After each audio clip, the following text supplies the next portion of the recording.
Good evening, everyone. Welcome to today's class on exudative retinal detachment, a clinical approach. This class will be moderated by Chetan Rao sir. Small introduction. Retinal detachment is the presence of fluid in the subretinal space, which is a remnant of the embryonic optic vesicle between the RPE and the photoreceptors. Depending on the etiology, it can be classified as rhegmatogenous, which is due to a break in the retina, tractional, or exudative retinal detachment. Exudative retinal detachment is the collection of fluid in the subretinal space due to breakdown of the blood-retinal barriers. The integrity of the blood-retinal barriers is dependent on the normal functioning of cells that determine its structure. Hypoxic ischemia is secondary to inflammation and neoplasia are leading causes of blood-retinal barrier breakdown. A little bit on the pathophysiology of exudative retinal detachment. So, basic physiology. There are three potential sources of fluid accumulation in the retina: the vitreous fluid, the retinal vessels, and the choroidal vessels. There are two main barriers that keep the retina dehydrated: the outer and the inner blood-retinal barrier. There are three main mechanisms by which fluid is moved only in one way in the retina: the active RPE pump, the plasma oncotic pressure, which is greater on the choroidal side, and the hydrostatic pressure, which is greater on the retinal side. The inner blood-retinal barrier is formed by the retinal capillaries. These are endothelial cell tight junctions.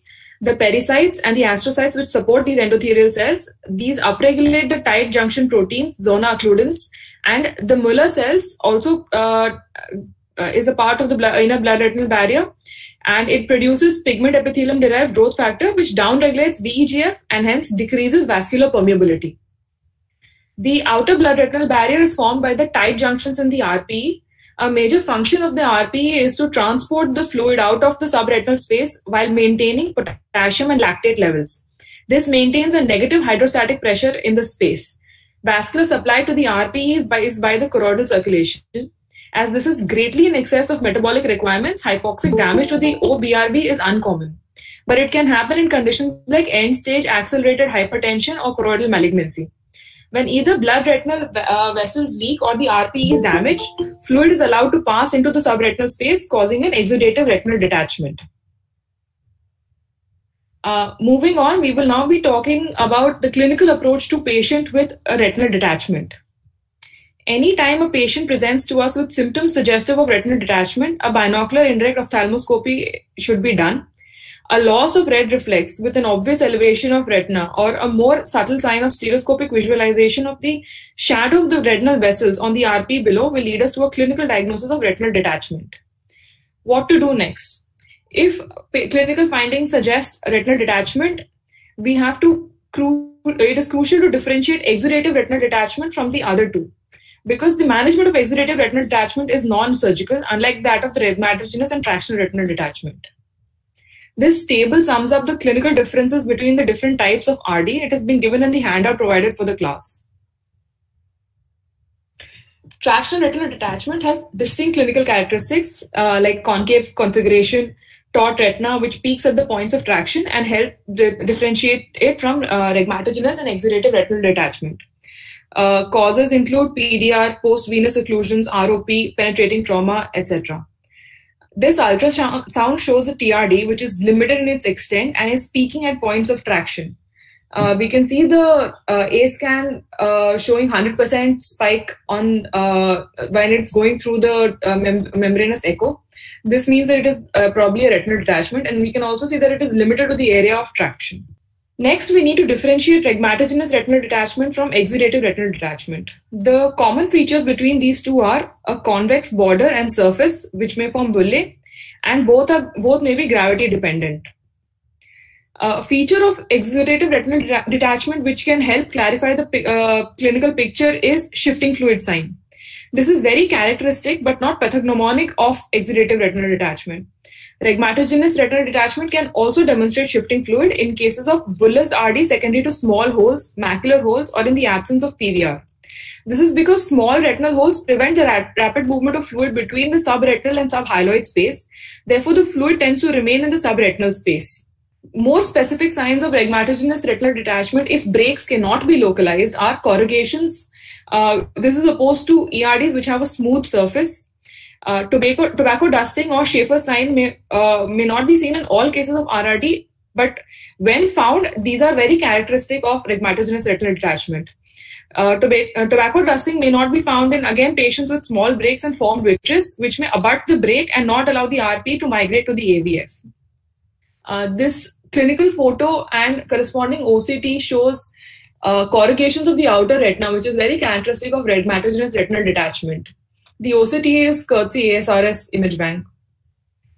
This highly magnified slit lamp photo shows tobacco dusting. The brown pigments that can be seen on the anterior vitreous face, this is tobacco dusting. Moving on, exudative retinal detachment is usually, we can suspect exudative retinal detachment if it shows the clinical features of shifting fluid. In all patients where we suspect ERD, we must examine very closely to rule out a break. The other very important clinical finding in patients with suspected exudative retinal detachment is a mass lesion. Most malignant inflammatory or infectious causes like choroidal melanoma, hemangioma, choroidal tubercles, or posterior scleritis have associated subretinal or choroidal masses that help us rule out rhegmatogenous retinal detachment. These patients will then further require imaging using ultrasounds, FFA, or ICG to differentiate amongst them. Once a mass is ruled out, the following flowchart will sum up the clinical clues that may be used to arrive at a diagnosis. So this chart, this flowchart will help us, depending on the extent of the retinal detachment and on whether other associated fundus features, we can come to a clinical diagnosis of the different causes that lead to exudative retinal detachment. The point that needs to be underlined here again is to rule out small breaks or smaller peripheral masses that may be less evident clinically, especially under bullous retinal detachments. Now I will be going through different clinical scenarios and their management. First is exudative retinal detachment with subretinal mass. The following slides contain 7 clinical cases of exudative retinal detachment with an associated subretinal mass. The first case, it has been numbered as 1. We can see a subretinal dome-shaped mass which is pigmented and well circumscribed. The black arrows are demarcating a retinal detachment which is not just directly over the mass but also inferiorly and peripherally. The second case below it, we can see an orange-colored, well-circumscribed mass, smooth elevated mass lesion. Again, the black arrows are marking out the edges of the SRF, and we can see small amounts of exudation, which is marked out by the yellow arrow. Third case, next to it, we can see a subretinal lumpy mass with mottled appearance and some pigmentary changes on top of the retina. The black arrows again show the edge of the retinal detachment. The yellow arrow shows the typical leopard skin appearance. The red arrowhead is marking out asteroid hyalosis, which is causing some amount of media haze. The fourth case, here again, the white arrows are showing a subretinal mass lesion, which is not well circumscribed, with black arrows showing the extent of the retinal detachment. We can see vitreous clumps in the periphery, which is marked out by the green arrows. There is ILM folds, which is not very well seen in the smaller fundus photo. The fifth case below it again shows retinal detachment with a very not very obvious subretinal orangish mass lesion. The sixth case on the right and above shows a yellow mass which is subretinal with black arrow showing subretinal fluid. The seventh case again shows a mass lesion with exudative retinal detachment marked out by the black arrows. Now we'll be going through each case one by one, and using different imaging techniques, we'll try to differentiate what are the different causes of these exudative retinal detachments. The first case, the fundus photo is put up on the top right corner for reference. We can see that the FFA and the ICG shows the double circulation sign in early venous filling. This is more evident on the ICG than the FFA. This is very characteristic of a melanoma. In the later frames, there is progressive leakage from the tumor vessels. The ultrasound now shows multiple features that are very characteristic of melanoma. It's a dome-shaped collar stud mass. It's a collar stud mass lesion with regular internal structure. We can see choroidal excavation, which is marked out by the red star. exudative retinal detachment is present next to the mass lesion. On A scan, we can make out that there is medium internal reflectivity, and acoustic hollowing which requires a perpendicular scan, so we cannot see it in this particular scan, but this one is a better representative ultrasound, although it is not of the same mass lesion, but I have put this up just for reference. Putting together all the clues from our imaging, we can make out this is a choroidal melanoma. Management of a choroidal melanoma depends on the size and location, with options including brachytherapy, charged particle radiation, EBRT, transpupillary thermotherapy, surgical excision, or even enucleation. Moving on to the second case, again the fundus photos put up on the screen for reference. We can see that the early arterial phase shows reticular hyperfluorescence. Again, this is more marked in the ICG, showing that the tumor vessels arise from the choroid. The OCT, we can make out, faintly make out the extent of a large oval-shaped mass lesion arising from the choroidal vessels. This is highly characteristic of a hemangioma.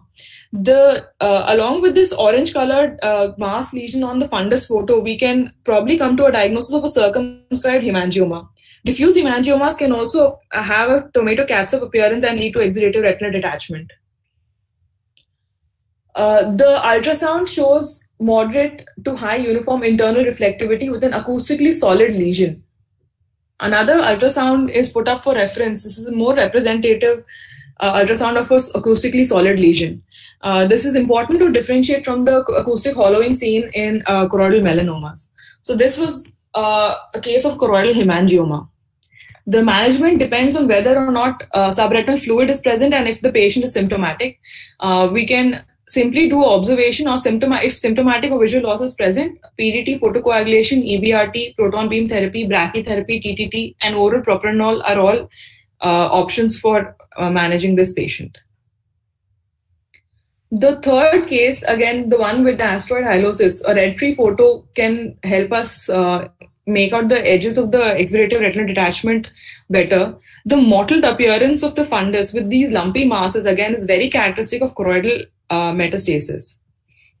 The OCT shows a lumpy, bumpy appearance of, which is again characteristic of choroidal metastasis, and put together with the fundus photo should lead us to a diagnosis of choroidal mets. The ultrasound shows a dome-shaped lesion with uniform internal reflectivity. It is again an acoustically solid lesion. No choroidal excavation can be made out. We elicited a history of some lung disease which was present some 20 years back. MRI was done, lytic bone lesion suggests metastatic disease was discovered. This is a case of choroidal metastasis. Management depends on whether local therapy depends on whether visual loss is present or not. Usually a systemic malignancy alone needs to be treated. Moving forward, the fourth case, I have again put up the fundus photo for reference.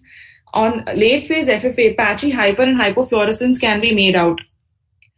The OCT shows a dramatic seasick appearance of choroidal elevation. Shields et al. Have described EDI OCT findings of choroidal lymphoma as one of 3 surface topographical patterns, resembling either an ocean as if it is calm if the infiltration is thin, rippled if the infiltration is thicker than 2 millimeters, and an undulating with which is the seasick appearance if the infiltration is thickest at 4 mm or more.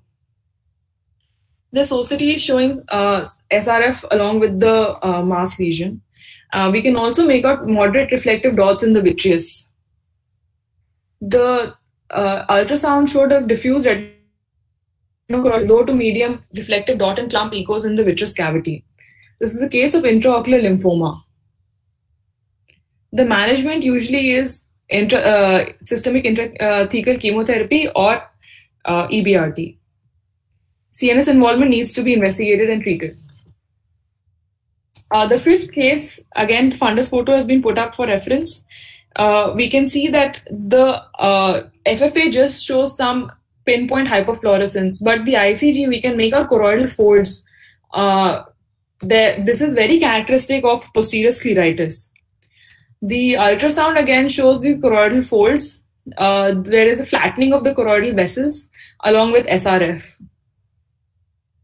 The ultrasound shows very characteristic signs of posterior scleritis, as we can make out scleral bowing and subterranean space widening. This patient also gave a history of pain on ocular movement. In the case of posterior scleritis, the management is systemic steroids, usually IVMP, followed by oral steroids. The sixth case, the OCT is again very characteristic. The scan through the lesion shows massive choroidal elevation with flattening of choroidal vessels, which is shown by the blue arrow. Subretinal fluid has been marked out with the red arrow. Now, there's a very typical sign called the contact sign. Salman et al. Have described this as typical of choroidal tubercular granuloma. This is the attachment of the RPE and choriocapillaris layer with the neurosensory retina above the granuloma.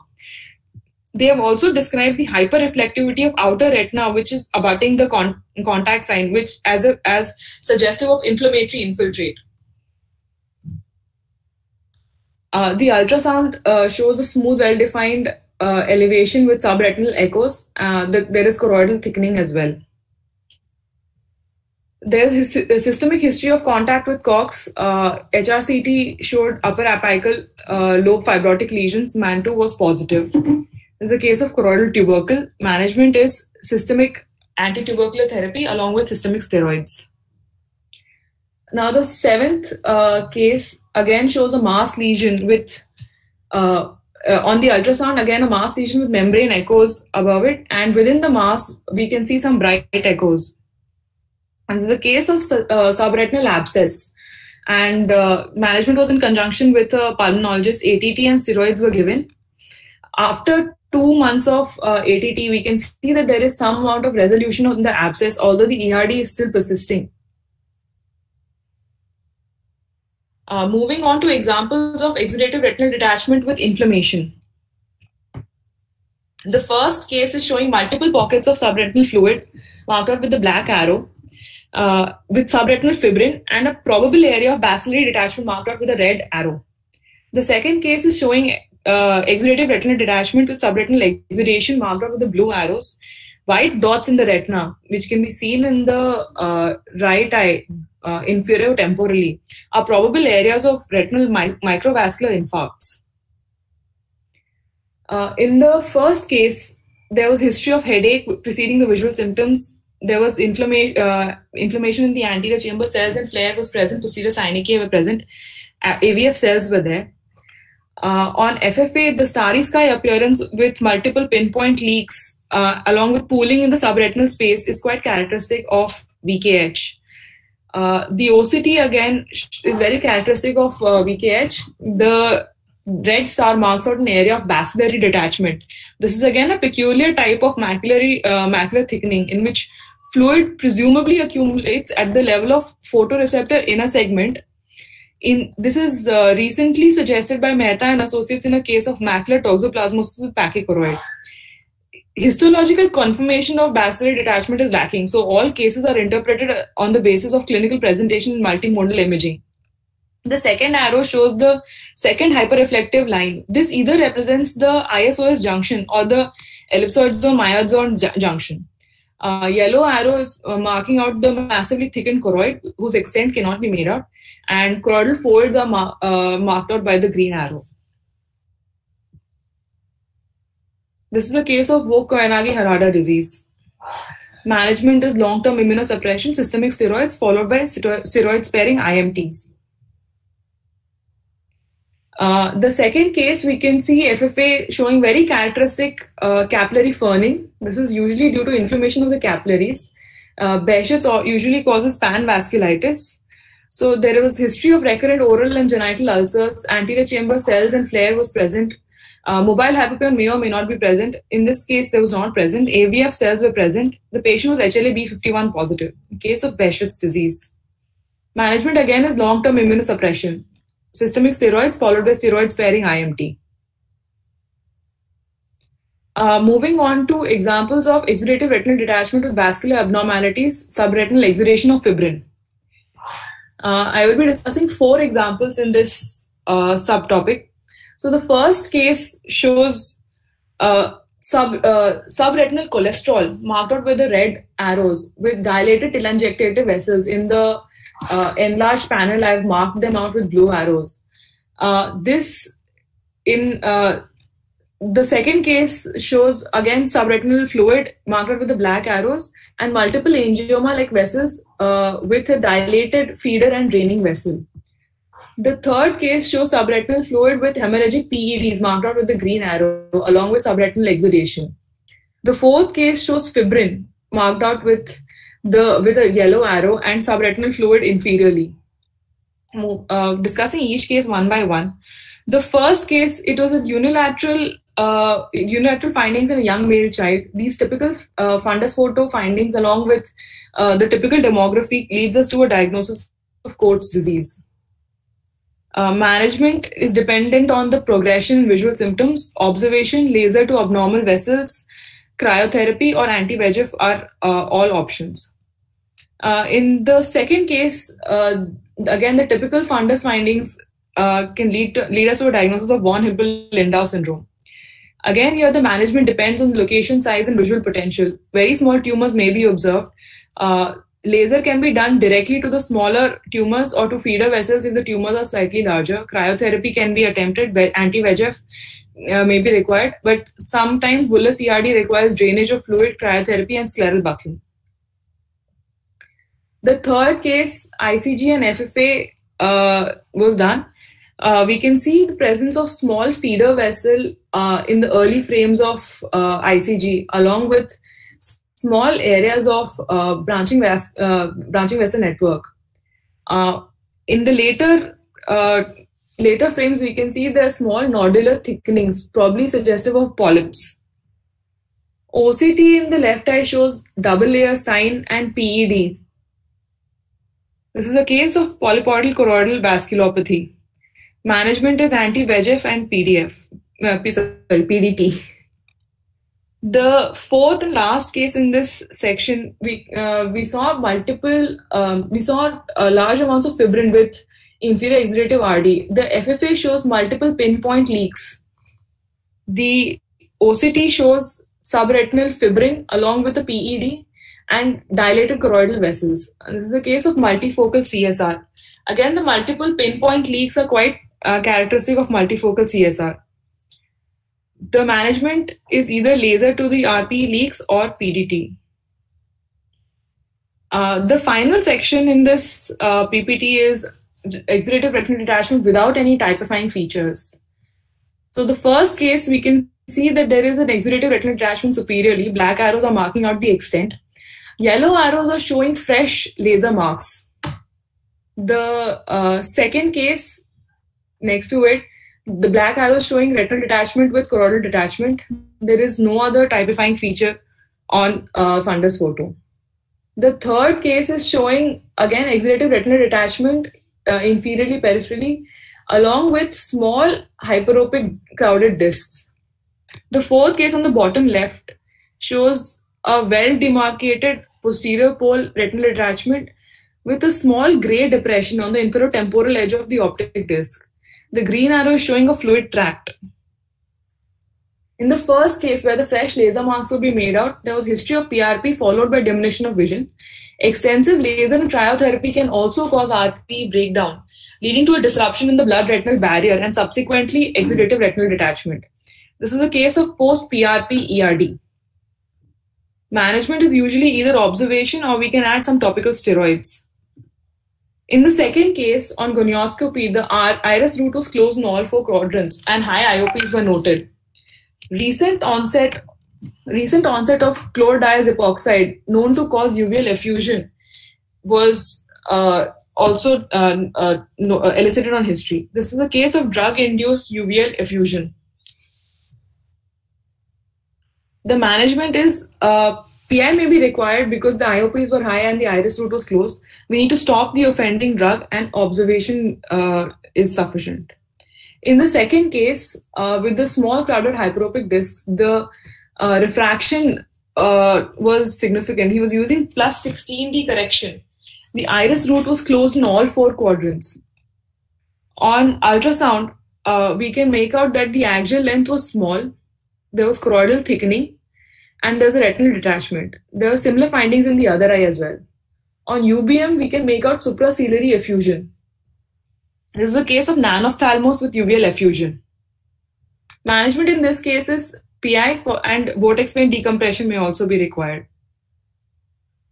The last case in this section, we could make out a small gray depression on the fundus photo. This is an optic disc pit. The blue arrow shows a direct communication between the pit and the retinal chytic spaces. There is subretinal fluid as well in the OCT. This is an optic disc maculopathy. Management options are observation, laser photocoagulation to the temporal edge, the margin of the optic disc, or pars plana vitrectomy with induction of PVD and gas tamponade.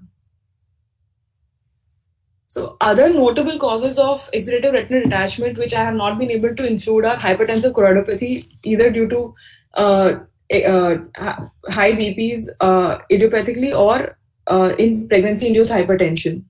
Giant RP rips are another cause. So clinical examination, appropriate differential diagnosis, and focused imaging and investigations are key to successfully managing exudative retinal detachment. These are my acknowledgements. Thank you. So Richa, a great collection of photos and an extensive presentation with regards to each and every example that you have mentioned with regards to the subtopics that you have discussed. So this class was basically, to highlight how to go about an exudative retinal detachment when you suspect one. So it's very obvious when you see a mass on the fundus examination. So the most important thing that Richa was saying was that you have to have good indirect ophthalmoscopy skills. You must keep your differentials ready when you actually look on the indirect ophthalmoscopy.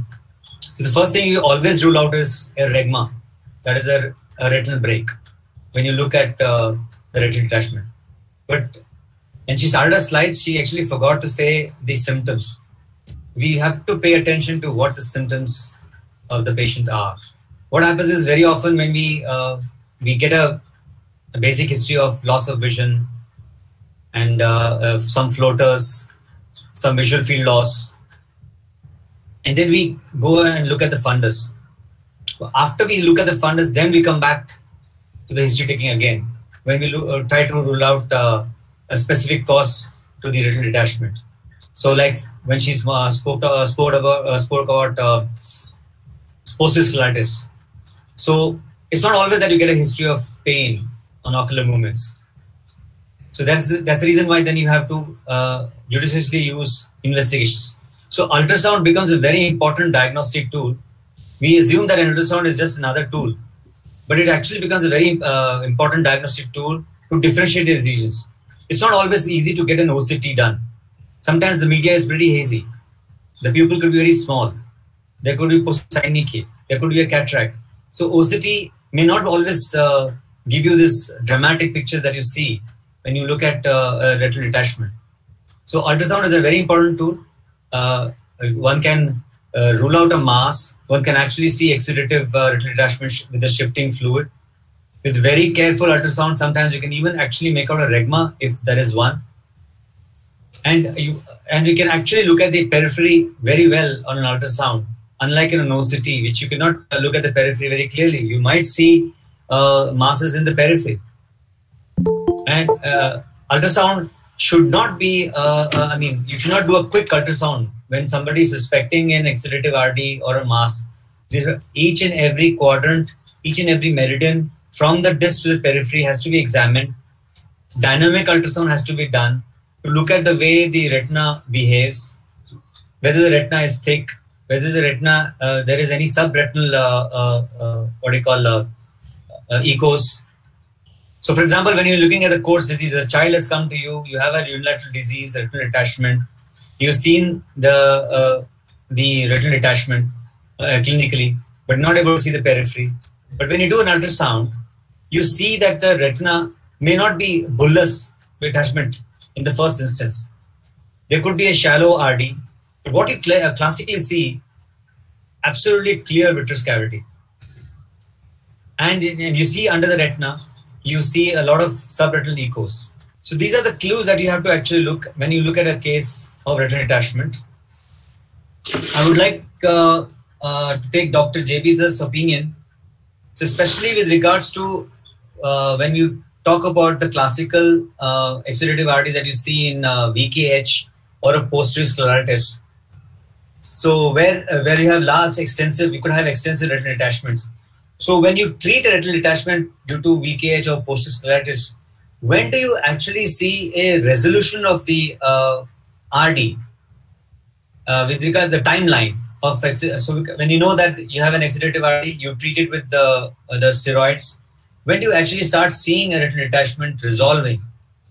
So before that, I like to tell you that in case if I see an exudative RD, I'm most serious about it, most afraid of one condition, that is a multiple leak CSR. I look very carefully at the anterior vitreous cells. If I do anterior vitreous cells, I feel that, okay, we are not dealing with a CSR. And then, of course, the fluorescent angiogram and ultrasonography will help. That VKH exudative retinal detachment, it shows the regression by about a week time. I would be able to see that some amount of resolution. Patient himself will tell that he is seeing better, even though the retinal detachment has not completely resolved. I have seen the patients have PLPR vision has come back to the 6.966 vision of exudative retinal detachment to the bullous. I also look at the disc. Disc is often in VKH is hyperemic or disc edema will be there, and that will help us to make a diagnosis of VKH. And posterior scleritis is the most difficult one, and because they won't have vitreous cells, but ultrasonography will show is the sclerochoroidal thickening. And then pain on movements of the globe is often not present in our classic case. About 30% cases it will be present. So posterior scleritis would be most challenging situation, and where you need to rule out particularly giant nodular posterior scleritis that will mimic amniotic melanoma or metastatic tumor. Thank you, sir. Thank you for highlighting the very important point. Is that we always we do not pay attention to the disc staining that happens. That is definitely a sign of what we call a hot disc, a sign of inflammation in the vitreous cavity and the contiguous structures to the optic nerve head. So you pay attention when you do an FFA. The most important thing is look for the leakage. You may not start seeing an early leakage. You will see usually in the mid phase and later onwards. Pooling is a very important sign of inflammation in the subretinal spaces, and the disc. So at the late phases, very important to look at for what you should look for is the hot disc. So we can have a disc inflammation in the in VKH. You usually have it, and you can also see in posterior scleritis. So any inflammation, generalized inflammation of the vitreous cavity and contiguous structure to the optic nerve head will cause you an optic nerve head staining. So that is very important. For example, she showed the choroidal tubercle. So you might have a localized choroidal tubercle, but you might not have a disc staining. If you have a choroidal abscess, which is a large area, you will, which is contiguous to the thing, you know that there could be a disc staining. So disc staining is not always a necessity, but you must always look for it in the late phase. So that is very important. The other thing I would like to know from Dr. Vikas, if he is there. So the classic cases of Coats disease or the treatment that we offer, do we see subretinal gliosis? Because subretinal gliosis is a very, very classic sign of rhegmatogen detachment that you see in long-standing RDs. So do we see subretinal gliosis in exudative RD? Yeah, so if Vikas is not, can I ask Dr. Muna or Dr. Pramod? Yeah, any chronic retinal detachment without a retinal break can cause subretinal gliosis or subretinal fibrosis, especially when there is fibrin as part of the exudation. So chronic cases of Coats disease, I have seen patients having sheets of fibrosis rather than single strands that we would see in a rhegmatogenous RD. Otherwise, I wouldn't be able to know the incidence of such things. Leakage cases, if I'm audible, leakage cases, when it resolved, particularly without chronic leakage, when there is no treatment has not been given or inappropriately treatment given, low dose of steroid given, they also often develop subretinal fibrosis. Subretinal fibrotic band is seen over there. It also can be basically, it just shows chronicity. Because all of us have seen even diabetic TRD long-standing, we have a subretinal bands. It's like a proliferation, subretinal proliferation, which either represented as a sheet or a lump or can be a band. It can be any chronic detachment, you can have it. So there was another comment. So when we talked about, we didn't show you a picture, but a giant rips of RP can cause sudden acute painless vision loss, mimicking a reg RD. So what one has to do, as very nicely pointed out by Dr. PB, and Dr. MBV, is that make the patient sit, let the RD settle down, and have a look at the upper retina or the temporal retina or whichever retina. You will probably see a large area of a pigmented straight line lesion. Usually a rips can happen either circumferential or straight lines. So you can actually see an area of denudation of the pigment, which you typically see. And right next to it, you'll probably see a pigmented lesion. So this is typical of a giant RP rip that can happen in certain patients. Generally, we see at somewhere near posterior pole, but I have a case like a couple of months back when I saw it was somewhere near mid-equatorial area, and we all were trying to look out for regmatinous RD, and ultimately, in fact, we missed that because of a significant SRF. And in fact, Optos photograph, then we had a suspicious area and look back again, realized there was a rip there. Also very important is, as I was keep talking about ultrasound imaging, sir has already mentioned that must look for the tumors in the anterior choroid and ciliary body. So that unless you do a very careful ultrasound for the anterior lesions, you might miss it. So that's why I said, when somebody is suspecting, clinically it is suspected to be an exudative retinal detachment, when you do an ultrasound, it's very important to look for the anterior lesions. So meridian by meridian, you must examine axially as well as transverse. So people who do the ultrasound, must utilize the opportunity to look for anterior lesions. That's the most important thing before coming to a diagnosis that there were no masses in the periphery.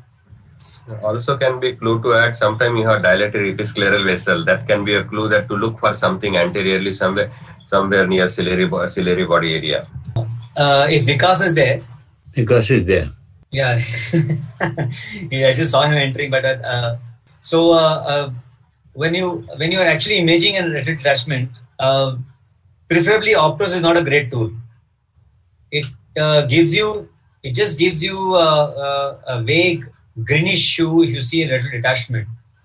Actually, the Clarus or the auto montaging feature of the Zeiss, which gives you a true color, is far better to pick up the extent of retinal detachment because it gives you a kind of a true color. And Optos is not a great tool. It just gives you an extent of the greenish hue that you see or pigmented lesions that you see under the retina. And you don't get a stereoscopic view also. When you're suspecting angiomas, what you see clinically, you will see reddish nodules at the level of the retina, but you also see twin vessels. So small nodules may not have, but large vessels will have twin vessels. Can Richa tell us about twin vessels? Twin vessels would be the draining, the feeding and the draining arteriole and venule respectively, sir. Yeah, but what are the characteristic clues? So you can have a draining vessel or you can have an arterial vessel. What is actually the thing to say about this particular twin vessel? You can have a draining vessel and a feeding vessel in a lot of focal lesions in the periphery. So they're dilated and usually there is a like a nodular lesion just below them. So that is So classically, when they describe a twin vessel, you usually see a twin vessel where they travel together for more than a disc diameter along with from the lesion. If you see the vessel, if you trace it posteriorly, usually travel together, not separated more than a disc diameter apart. And you will see that you cannot make out whether it's an artery or a vein. And even if you do an FFA, you won't. Both the vessels will fill up so quickly because it's actually a shunt. So there's an arterialization of the veins. So you see these vessels almost simultaneously because they quickly fill up so the vessels are not far apart from each other when they leave the tumor itself. So these are a classic of a twin vessel, not one disc diameter apart, not more than a disc diameter apart when they travel together away from the lesion when you start tracing it towards the posterior pole. So that's the classic twin vessel that you see in a retinal angioma. Anybody has any other points to make? I don't know whether she has mentioned or not. Obviously, we get even post-renal transplant also. We can have CSR-like picture sometime, massive exudation. You get even ROP sometime. We have an early stage where you have sometime exudative detachment as well. Just to some examples, I'm telling, nothing else to add on. I mean, excellent presentation, excellent collection of photographs. Actually, she must have put a lot of effort in. I can appreciate that one. Very nice presentation. Yeah. Sukarma has made a point that PI may not help in case of uveal effusion and anathelmus. Yeah, we absolutely agree. So that's all the more reason that you must suspect that. So you do an excellent, when you start with steroids, there might be some resolution, but the RD will recur, and that definitely not be due to an inflammatory cause. So that's when you look for uveal effusion, you look for the UBM to see the anterior ciliary body, the ciliary body area, and you look at the axial length to rule out anathelmus, the lens and the lens thickness and the axial length ratio. So those are the points that you have to look for when you talk about uveal effusion and anathelmus. Do you still do a scleral window and actually, yes, sir. I was going to tell about that. We don't use the word so-called now vertex vein decompression. Basically, we need to decompress choroid. So we do a large window. You need not do exactly on a vertex vein, but you leave a scleral thinning. You do it like a shaving off, and then you leave a central one window there and leave that window open. Basically, that's what preferably depending on severity, and if you're planning surgery, I think is now we all do all 4 quadrant rather than doing 1 or 2 quadrant. Invariably, if you do 2 quadrant, that's what standard practice used to be. There's a some or other day you land up doing other 2 quadrant covering up. So most of the time, all 4 quadrants. As long as there is no detachment, you observe. But once you have a choroidal detachment develop, I think best way to go ahead with all 4 quadrant decompression of the choroid. Rather, I would use word rather than using only vertex vein. So also, I know it's VR class, but just I wanted a couple of experiences I have. Like refraction, she put a 16 diopter plus, and like a myopic thing. There are a couple of cases, and 2 days back also I got one incidence like because of high refraction plus somebody decided to do clear lens extraction and land up in massive suprachoroidal hemorrhage. Second case, I'm just 2 days back I got a second case. So this is a message that please, as far as possible, don't touch these eyes. Not a good idea. They're very prone to develop complications. So just a point about when we treat a patient with VKH or any inflammatory pathology, when we give steroids, Dr. JB sir pointed out that within the first week itself, you start seeing resolution. So there are a subset of patients in these cases where it's not not specifically VKH or early VKH. We must also suspect when some patients develop a CSR-like lesion. So there is often a confusion that the unilateral VKH exists or not. I doubt that very much. And these cases could be either ruled out very strongly posterior scleritis and CSR, multiple leg CSR. So VKH mostly bilateral. Within 1 or 2 weeks after, it will be bilateral. But sometimes initial presentation, because variable picture, it starts as a say unilateral, and then maybe after a few days you can see that it can get confused during that phase, that window. So if the patient complains of the other eye developing a fluid, a visual scotoma or metamorphopsia, so as Dr. JB sir said, if you're already treating for VKH, it's quite possible the patient is developing the other eye, VKH. But generally, if you're treating a VKH very well, the other eye generally won't start showing signs of VKH. No, but if you're not treating it appropriately, sir, not so soon. Okay. You're treating it appropriately with the high doses. But, even if you do an ultrasound or Swepsos OCT, even if it's not retinal detachment, you will see the choroidal thickening in the VKH other eye, in addition, in absence of retinal detachment. Yeah, and nowadays panuveitis. Yes, sir. And nowadays we use OCT, especially the EDI OCT, as a marker for recurrence of inflammation in VKH. Yes. The Swepsos OCT or the EDI OCT is used as a marker when the choroid becomes thick again. That means it could be an early recurrence of VKH. Yes. Which needs treatment. If anybody has any questions, please free to ask. No questions, Chetan. Thank you so much. Wonderful presentation. Very nice presentation, Richa. Very nice discussion, Chetan. Thank you, Richa, and thank you for all participating today in the evening on a weekend. And thanks, BB sir and other colleagues from my department.